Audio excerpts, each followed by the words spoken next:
Good morning बच्चा party. आज हम लोग क्लास 9th का चैप्टर 1 स्टार्ट करने वाले हैं। चैप्टर का नाम है नंबर सिस्टम, मतलब नंबर का पूरा सिस्टम चल रहा है। ठीक है, चैप्टर 1 है, ये हम लोग आर.एस. अग्रवाल से सॉल्व कर रहे होंगे। ठीक है, तो आप लोग मेरे साथ बने रहिए, आर.एस. अग्रवाल को सॉल्व कीजिए। हाँ, आर.एस. अग्रवाल साथ साथ आप एनसीईआरटी से भी बनाइए तो उससे भी बन जाए, ऐसा दिक्कत नहीं है। ठीक, तो आप आर.एस. अग्रवाल का हम एक एक एक्सरसाइज का करवाते जाएंगे, आप एनसीईआरटी कीजिएगा तो वो भी हो जाएगा। ठीक है, तो आज हम लोग इसमें कुछ बेसिक टर्म्स के बारे में जानेंगे। तो जो भी बच्चा 8 में अच्छे से नहीं पढ़ा, 7 में अच्छे से नहीं पढ़ा, कोई दिक्कत नहीं, भाई जिंदा है। ठीक, तो सबसे पहले अभी हम लोग जानेंगे कुछ नंबर्स के बारे में, जैसे कि नेचुरल नंबर। नेचुरल नंबर क्या होता था? ऐसा नंबर जो 1 से स्टार्ट होता है और जाता जाता है कहां तक जाएगा? इनफाइनाइट तक, तो इसी को बोलते हैं नेचुरल नंबर। होल नंबर जो 0 से स्टार्ट हो, 0 1 2 3 4 डॉट डॉट डॉट ऐसे इनफाइनाइट तक। फिर इंटीजर्स में क्या होता है कि प्लस में भी रहता है वो और माइनस में भी रहता है वो, -1 -2 ऐसा, ये माइनस में भी रहता है और प्लस में भी रहता है। ये समझ में आ गया? ये 3 में तो कोई दिक्कत नहीं था, दिक्कत होता है थोड़ा थोड़ा यहाँ से, फ्रैक्शन से। फ्रैक्शन और रेशनल नंबर करीब करीब भाई हैं, थोड़ा सा अंतर समझिएगा। क्या? फ्रैक्शन जो है वो p/q के फॉर्म में होता है, रेशनल नंबर भी p/q के फॉर्म में ही रहता है। ठीक, 2 कंडीशन रहता है रेशनल नंबर में भी और फ्रैक्शन में भी। इसमें कंडीशन क्या है? कंडीशन 1 है कि q 0 नहीं होना चाहिए, मतलब नीचे वाला नंबर कभी 0 नहीं आना चाहिए। और इसमें भी पहला कंडीशन क्या है कि q 0 नहीं होना चाहिए। तो पहला कंडीशन तो सेम है, तो यहां तक तो रेशनल नंबर और फ्रैक्शन सेम है, लेकिन जो दूसरा कंडीशन है वो अलग है। दूसरा कंडीशन बोलता है क्या कि यहाँ पे जो p और q है, p एंड q आर, यहाँ पे p और q क्या होना चाहिए? Whole number. ठीक है, p and q are whole number. Whole number कहने का मतलब क्या कि वो बस प्लस प्लस में चल रहा होगा। ठीक है, और इसमें क्या होता है? इसमें होता है कि p और q जो होगा, p एंड q आर, यहाँ पे आ जाएगा इंटीजर्स। इंटीजर्स कहने का मतलब क्या हुआ कि वो प्लस में भी हो सकता है माइनस में भी, मतलब यहाँ पे ये जो नंबर्स है ये प्लस का भी हो सकता है माइनस का भी। इसमें क्या है कि सिर्फ होल नंबर है, मतलब प्लस प्लस वाला ही रहेगा। तो अगर इसका एग्जाम्पल हम लोग देखें इसका, तो क्या हो जाएगा? 7/2, 3/5, अच्छा 0 भी हो सकता है क्योंकि 0 नीचे कुछ नहीं तो 1 है। उसके बाद क्या? हाँ, सिर्फ 7 भी हो सकता है, क्यों? क्योंकि 7 को भी तो हम लोग 7/1 लिख सकते हैं।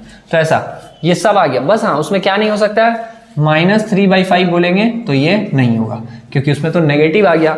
-3 क्या है? इंटीजर्स का पार्ट है, तो वो तो नहीं होगा क्योंकि होल नंबर -3 नहीं है। ठीक, और रेशनल नंबर में क्या हो जाता है? 7/2 होगा क्या? हाँ होगा, क्योंकि 7 और 2, देखिए पहला केस तो ये सेटिस्फाई कर रहा है कि नीचे 0 नहीं है, वो तो समझ में आया। और क्या कि p और q यहाँ पे क्या है? इंटीजर्स। इंटीजर्स मतलब क्या होता था? प्लस का भी रहेगा चलेगा, माइनस वाला भी रहेगा चलेगा। और क्या? -7/2 भी होगा चलेगा, क्योंकि ऊपर नीचे मतलब ये माइनस में है ये प्लस में, कोई दिक्कत नहीं, इंटीजर्स है। फिर 7/0 चलेगा क्या? नहीं चलेगा, क्योंकि नीचे 0 नहीं आना चाहिए। उसके अलावा क्या? -11 चलेगा? हाँ भाई, क्योंकि -11 को भी तो -11/1 लिख सकते हैं। कोई सा भी नंबर को हम p/q में तो लिख ही सकते हैं, तो वो तो रहेगा ही रहेगा। तो ये बेसिक बात समझ में आ गया। आइए आगे समझते हैं। अब हम लोग को जानना है इक्विवेलेंट रेशनल नंबर, और ये दूसरा टॉपिक रहेगा। ये बहुत छोटा चीज है, आप लोगों को पता है 8 में क्योंकि पढ़ना था। इक्विवेलेंट रेशनल नंबर क्या होता है? जैसे कि कोई सा भी रेशनल नंबर अगर आपको दिया हुआ है, जैसे ये 3/2, इसका बोलेगा इक्विवेलेंट रेशनल नंबर अगर निकालने, तो इस नंबर में हम लोग किसी भी नंबर से ऊपर नीचे मल्टीप्लाई कर देंगे, 1 के अलावा किसी भी नंबर से ऊपर नीचे हम लोग मल्टीप्लाई कर देंगे। जैसे मान लो 5 से कर दिए, सेम नंबर रहना चाहिए, यहाँ 5 तो यहाँ भी 5, तो यहाँ 5 3 = 15 आ गया और 5 2 = 10 आ गया, तो 15/10। तो ये 3/2 का ये 15/10 क्या हो गया? इक्विवेलेंट रेशनल नंबर हो गया। तो ऐसा आप कितना भी रेशनल नंबर निकाल सकते हैं इक्विवेलेंट। जैसे यहाँ 3/2 का बोलता है कि एक और निकालो, तो 3/2 में हम लोग क्या करते हैं? अभी 5 से किए थे, 4 से कर सकते हैं, किसी से भी कर सकते थे। 4 3 = 12 और 4 2 = 8। ठीक, तो ये इसका इक्विवेलेंट हो गया। समझ में आने लगा? इक्विवेलेंट मतलब क्या है? सेम नंबर से ऊपर नीचे मल्टीप्लाई करके लिख दो, इक्विवेलेंट रेशनल नंबर निकल गया। अब मजेदार चीज ये है, representation of rational number on the number line. Number line पे हम लोग रेशनल नंबर को कैसे रिप्रेजेंट करें? नंबर लाइन कहने का मतलब क्या कि जो ये नंबर है, नंबर लाइन है, इस पे रेशनल नंबर को कैसे रिप्रेजेंट करें? जैसे ये 0 1 2 3 -1 -2 अगर बोलता, समझिएगा रेशनल नंबर क्या है? 7 भी एक रेशनल नंबर ही है, तो 7 तो इसमें नहीं ड्रॉ किया। मान लो 2 भी एक रेशनल नंबर ही है, तो अगर 2 को रिप्रेजेंट करना था, वो तो हम ऐसे सिंपल बोल दिए कि हाँ ये है, इसको हम p से दिखा दिया और बोलेंगे हियर p रिप्रेजेंट 2, ऐसा। ठीक है, तो यहाँ पे हम इसको तो रिप्रेजेंट कर दिए। लेकिन दिक्कत तब होता है जब बोलता है कि 2/5 को रिप्रेजेंट करो। कहाँ है? अब 2/5 को कैसे रिप्रेजेंट करेंगे, ये दिक्कत का चीज़ है। तो ये हम लोग सीखेंगे, ठीक। तो ये सीखने से पहले आप एक दो चीज़ समझिएगा, जैसे जैसे बता रहे सुनते जाइए ध्यान से। सबसे पहले हम लोग को ये पता चलना चाहिए नंबर लाइन के रिस्पेक्टिव कि कौन सा नंबर 0 से बड़ा है और कौन सा नंबर 0 से छोटा है। तो सुनिए कैसे पता चलेगा। अगर कहीं पे है -3/2, कहीं पे है 5/7, तो 0 से बड़ा कौन है और 0 से छोटा कौन है? तो ये 0 से ये छोटा है और ये बड़ा है, ठीक। ये जो है बड़ा है और ये छोटा है। कैसे?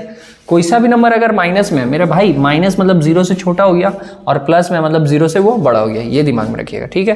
कोई सा भी नंबर बस अगर प्लस में, उसमें वो क्या है हमको नहीं पता, बस वो प्लस में है तो वो 0 से बड़ा है, और अगर माइनस में है तो वो 0 से छोटा है। तो ये एक पहला बात समझ में आया, ठीक। दूसरा बात ये समझना है कि कोई सा भी नंबर 0 और 1 के बीच में रहे, ये हमको पहचानने आना चाहिए कि वो नंबर 0 और 1 के बीच में, ये कैसे पता चले। सुनिएगा बात, या फिर वो 1 से छोटा है या बड़ा है, ये चीज़। इसको हम इरेज करते हैं। जैसे कि अगर कोई सा नंबर दिया हुआ है 7/8, ठीक है। तो ये जो है ये 0 से तो बड़ा है क्योंकि प्लस में, तो 0 से तो बड़ा है, लेकिन ये 1 से छोटा है या 1 से बड़ा है, ये समझिए। तो ये 1 से छोटा है कैसे, ध्यान से सुनिएगा। जो 7/8 है, एक तो इसको आप डिवाइड करके पता कर लीजिएगा ऐसे, 8 से ऐसे 7 को डिवाइड किए, पता है ना भाई, नीचे वाले से ऊपर वाले को डिवाइड कर दो। तो ऐसे डिवाइड करेंगे तो एक बार में आएगा नहीं, यहाँ डेसिमल लगाइएगा, यहाँ 0 आएगा, तो फिर 8 बार में 64 आएगा, मतलब 0.8 हो गया, मतलब 1 से वो छोटा हो गया। तो एक तो ये इधर अपना फॉर्मूला लगा के मतलब डिवाइड करके, दूसरा जो आप देखते ही बताइए उसका तरीका समझिएगा। क्योंकि ये 7/8 है, इससे जस्ट बड़ा नंबर क्या होगा? 8/8। इससे जस्ट छोटा नंबर होगा 6/8, ठीक है। तो ये जो 8/8 है मेरे भाई, इसको कट करोगे तो क्या आएगा? 1 आएगा ना, ठीक है। 8/8 कट करोगे तो 1 आएगा, तो उससे इधर वाला नंबर ऑब्वियस है कि वो उससे क्या रहेगा? छोटा रहेगा। और वहीं इसके बाद अगर रहता कुछ 9/8, तो ये क्या होता? 1 से बड़ा हो जाता। 10/8 1 से बड़ा हो जाता। समझ में आया? तो हमको क्लियर होगा कैसे कि अगर न्यूमरेटर बड़ा हो किससे? डिनोमिनेटर से, ठीक है। न्यूमरेटर और डिनोमिनेटर पता है क्या होता है? न्यूमरेटर होता है ऊपर वाला, न्यूमरेटर होता है ऊपर वाला नंबर, और डिनोमिनेटर होता है जो नीचे रहता है, ठीक है। ये दोनों बात क्लियर रखिएगा, न्यूमरेटर और डिनोमिनेटर। तो न्यूमरेटर अगर बड़ा हो, ऊपर वाला नंबर अगर बड़ा हो, तो उस केस में हम बोलेंगे कि ये जो नंबर है ये ग्रेटर देन 1 चल रहा है, ठीक है। अगर न्यूमरेटर बड़ा हो डिनोमिनेटर से, तो वो क्या होगा? 1 से वो बड़ा होगा, ठीक। और वही इसका उल्टा हो जाएगा क्या, कि अगर न्यूमरेटर छोटा है और डिनोमिनेटर बड़ा है, डिनोमिनेटर बड़ा है मतलब क्या, कि नीचे वाला नंबर अगर बड़ा हो गया, जैसे ये नीचे वाला नंबर अगर बड़ा हो गया, तो वो क्या होगा? 1 से वो छोटा हो जाएगा, ठीक है। मतलब 1 बड़ा हो गया। कनेक्ट हो रहा थोड़ा थोड़ा बात। एक दो एग्जाम्पल अभी करवाएंगे।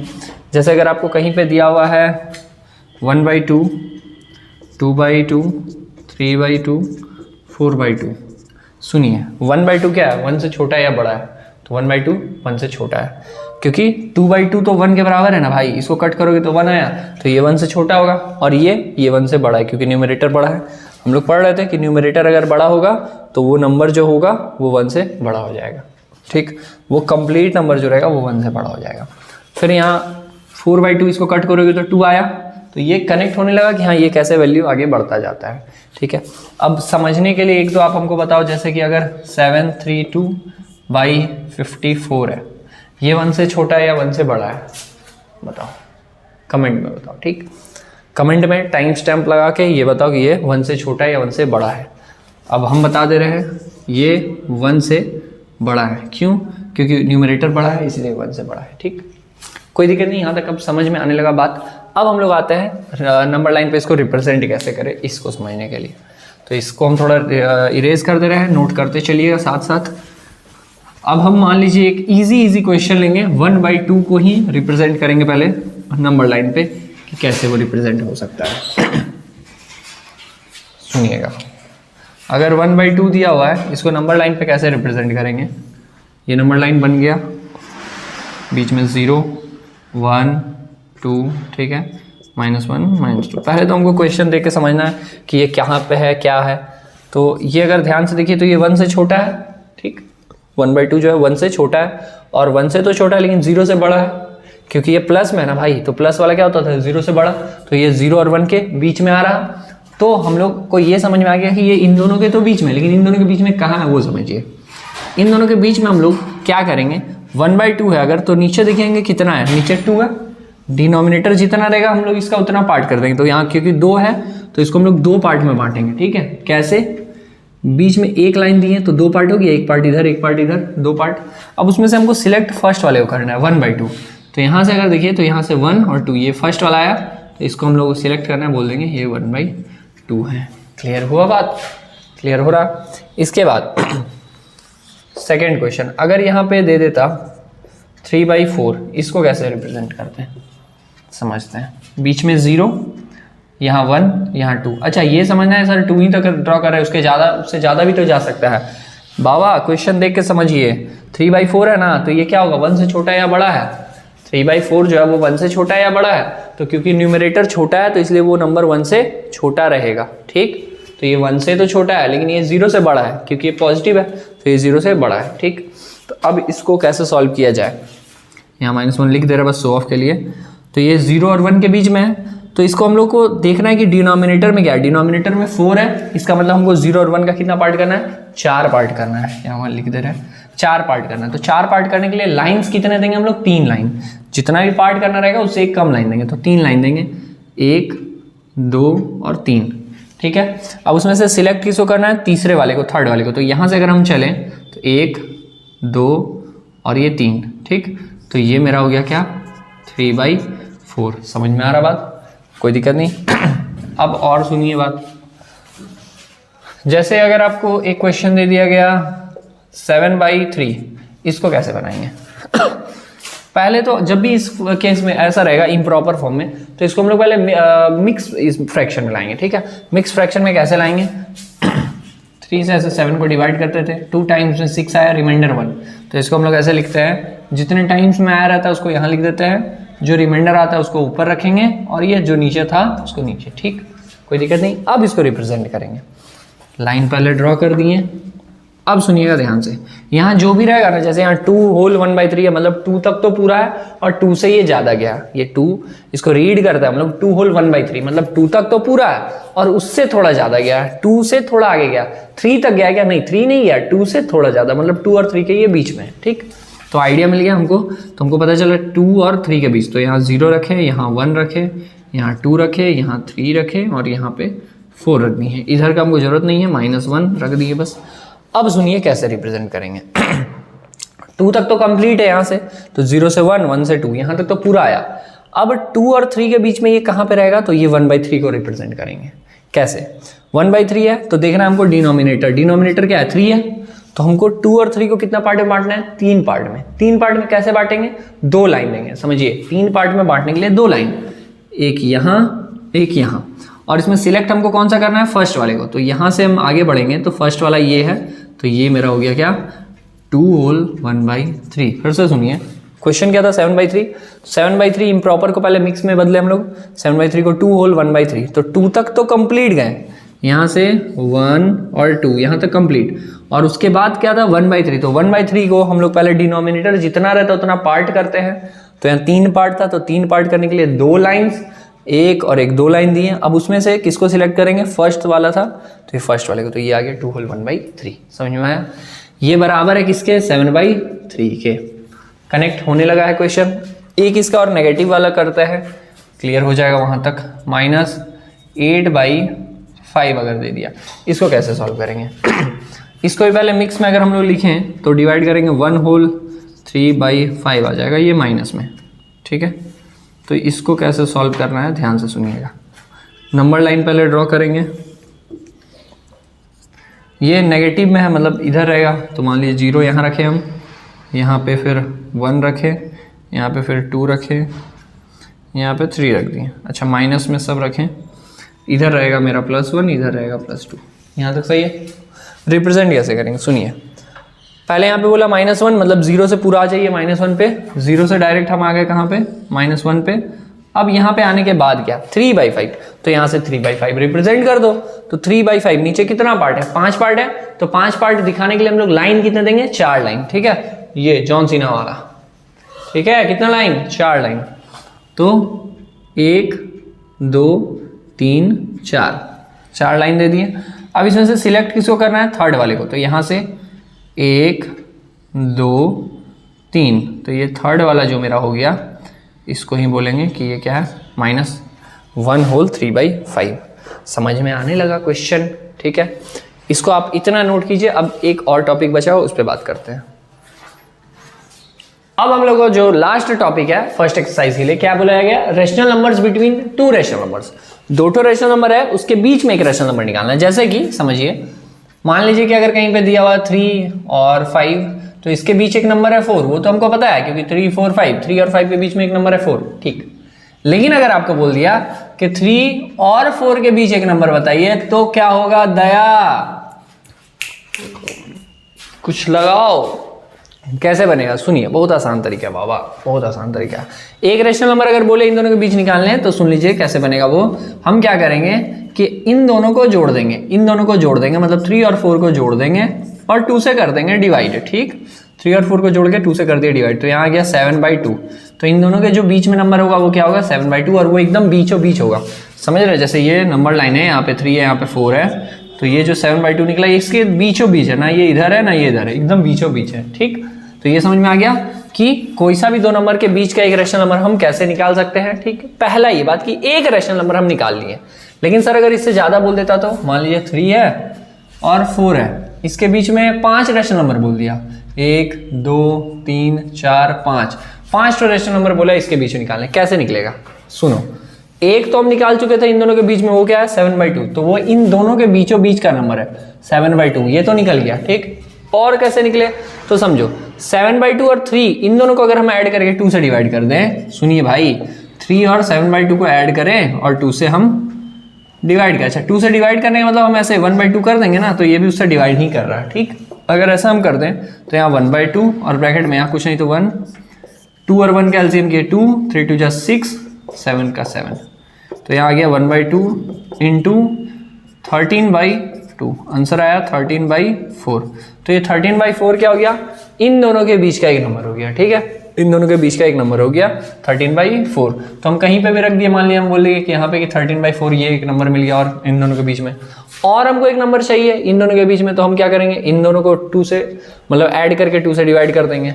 करते हैं, 2 से डिवाइड करना है किसको, 3 + 13/4 को ऐड करके, नीचे कुछ नहीं तो 1, तो यहाँ 1/2, यहाँ 4 और 1 का एलसीएम 4, 4 3 = 12 + 13, तो यहाँ पे आ गया 1/2 इंटू 12, 24 1 25, 4 मतलब कि 25/8। ये एक और नंबर निकल गया 25/8।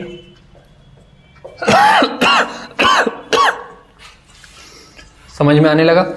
अब इन दोनों के बीच एक नंबर निकालना है, तो इन दोनों को ऐड करके 2 से डिवाइड करेंगे, निकल जाएगा, कोई दिक्कत नहीं। समझ में आ रहा है तो आप खुद से भी अब आप ऐसा कर करके निकाल सकते हैं, बना सकते हैं, ठीक है।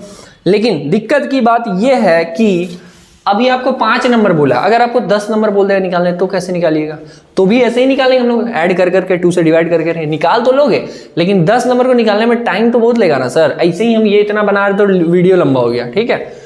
तो अगर आपको 10 नंबर बोल दिया जाए निकालने के लिए, तो आप कैसे निकालिएगा, तो वो हम एक शॉर्ट ट्रिक बताते हैं आपको, जिससे हम लोग ज्यादा नंबर, अगर एक नंबर निकालना है तब तो यही मेथड लगाएंगे, अगर हमको 4 5 20 50 निकालना है तो दूसरा मेथड, और वो क्या है वो बता रहे हैं, सुनिए ध्यान से।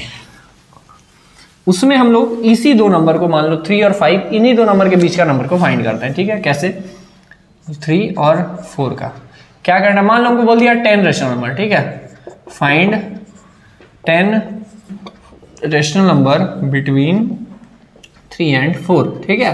3 और 4 के बीच हमको 10 रेशनल नंबर निकालना है। कैसे निकालेंगे, तो यहाँ 3 लिख दिए, अब 3 के नीचे कुछ नहीं तो 1 तो लिख ही सकते हैं, और अब हमको क्या करना है कि जितना रेशनल नंबर निकालना है, अगर हमको 10 रेशनल नंबर निकालना है तो हम 11 से मल्टीप्लाई कर देंगे, ऊपर भी और नीचे भी क्या करेंगे, 11 और 11 से मल्टीप्लाई करेंगे, 11 3 = 33 और 11 1 = 11, तो यहाँ आ गया 33/11।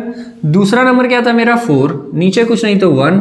अब इसको भी सेम, अगर यहाँ पे हम 11 से मल्टीप्लाई किए हैं तो इसको भी हम 11 से ही मल्टीप्लाई करेंगे, तो 11 से मल्टीप्लाई ये हो गया 44/11, ठीक है, यहाँ तक कोई दिक्कत नहीं। अब आप देखोगे कि इन दोनों के बीच में 10 रेशनल नंबर मिल गया हमको। क्या क्या देखिए, 33/11 था पहला, मतलब इसके बाद वाला नंबर हमको मिलेगा। तो 33/11 और यहाँ पे 44/11। समझ पा रहे बात आप कि 33/11 तो 3 के बराबर है और 44/11 4 के बराबर है, क्योंकि आप 11 3 33 कट के लिए वहीं आएगा। तो अब इन दोनों के बीच में नंबर क्या क्या मिलेगा सुनिए ध्यान से। 34/11 इसके बीच में है, 35/11, 36/11, 37 और ये ऐसे ही चलता जाएगा कहाँ तक, 43/11 तक। यहाँ पे आपको टोटल कितना नंबर मिल जाएगा, 10 ठो नंबर मिल जाएगा। कैसे, अगर आप 11 से मल्टीप्लाई किया तो 10 नंबर मिलेगा। जितना भी आप कीजिएगा जिससे भी, तो उससे एक कम नंबर मिलेगा, ठीक है। इसीलिए हम बोले थे कि अगर हमको 10 रेशनल नंबर चाहिए तो हम 11 से मल्टीप्लाई कर दिया, अगर हमको 50 चाहिए होता तो हम 51 से मल्टीप्लाई करते, 51 से। सही है, समझ में आ रहा बात ये। अब हम लोग यहां तक तो समझ में आ गया कि ये 3 और 4 था तो, लेकिन अगर क्वेश्चन थोड़ा डिफिकल्ट रहता है, इसको आप नोट कीजिए, अगले क्वेश्चन पे आते हैं, ठीक। क्वेश्चन अगर थोड़ा डिफिकल्ट रहेगा, मान लो फ्रैक्शन में p/q के फॉर्म में रहेगा, तो उस केस में हम लोग क्या करेंगे उसको समझते हैं। जैसे क्वेश्चन हम ले लिए 1/2 और 3/4, बोल दिया गया कि इन दोनों के बीच में 5 ठो या 10 ठो रेशनल नंबर बताओ, 5 ही बताने बोला। तो क्या करेंगे, क्या करना है हमको, पहला काम तो देखिए उस वाले केस में ये चीज आप नोटिस किया होंगे कि सबके नीचे 11 11 11 11 आ रहा था, ठीक है। यहाँ पे डिनोमिनेटर अलग है, वहां पे सबका डिनोमिनेटर सेम था। तो डिनोमिनेटर को पहले हम क्या करेंगे, सेम बनाएंगे। कैसे सेम बनाएंगे देखते हैं। जो भी डिनोमिनेटर रहेगा उसका एलसीएम करेंगे पहले, एलसीएम ऑफ 2 और 4, ठीक है। 2 और 4 का हम एलसीएम किए, कितना आ गया मेरे पास, 4 आ जाएगा, ठीक। अब हम डिनोमिनेटर जितना है उतना ही इसको बना देंगे, मतलब 1/2 है तो इसमें किससे मल्टीप्लाई करें कि नीचे 4 आ जाए, तो 2 से, नीचे भी ऊपर भी। इक्विवेलेंट रेशनल नंबर, पहला टॉपिक अभी हम लोग पढ़े। इक्विवेलेंट क्या बोलता है कि हम सेम नंबर से ऊपर नीचे मल्टीप्लाई करते हैं, तो वही चीज यहाँ अप्लाई होता है, ठीक है। 2 1 2, तो यहाँ 2/4। फिर यहाँ 3/4 में हम लोग किससे मल्टीप्लाई करें कि नीचे 4 आ जाए। सुनिए, जरूरत ही नहीं है, नीचे तो 4 है ही, तो कुछ नहीं, 1 1 से कर दो, तो यहाँ 3/4 ही रह गया, यहाँ पे 2/4 रह गया। अब देखो दुख की बात, यहाँ 2/4 है, यहाँ 3/4, इन दोनों के बीच में कोई नंबर है नहीं है, ठीक है। 2/4 फिर 3/4।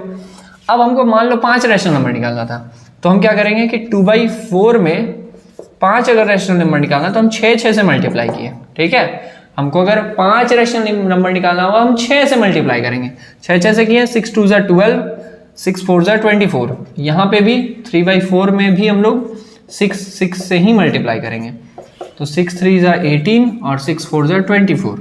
अब इन दोनों के बीच में देखो 5 रेशनल नंबर हमको मिल जाएगा। 12 के बाद क्या, 13/24, उसके बाद आएगा 14/24, 15/24, 16/24, अरे 26 क्यों हो रहा भाई, और 17/24। 5 रेशनल नंबर हुआ, 1 2 3 4 5। कहानी समझ में आने लगा कि अगर डिनोमिनेटर अलग रहेगा, पहले डिनोमिनेटर सेम करेंगे और उसके बाद जितना रेशनल नंबर चाहिए होगा उससे एक अधिक से मल्टीप्लाई करके हम लोग बना देंगे, आंसर हमारा आ जाएगा, ठीक है, कोई दिक्कत नहीं।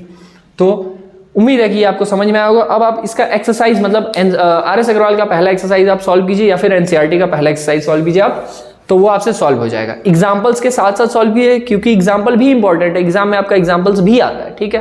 तो इसको अभी हम लोग यहीं पे रखते हैं। नेक्स्ट मतलब कल आप लोगों को इसका सेकंड लेक्चर मिल जाए, जिसमें हम लोग सेकंड एक्सरसाइज के बारे में बात कर रहे होंगे। अभी के लिए टाटा बाय बाय।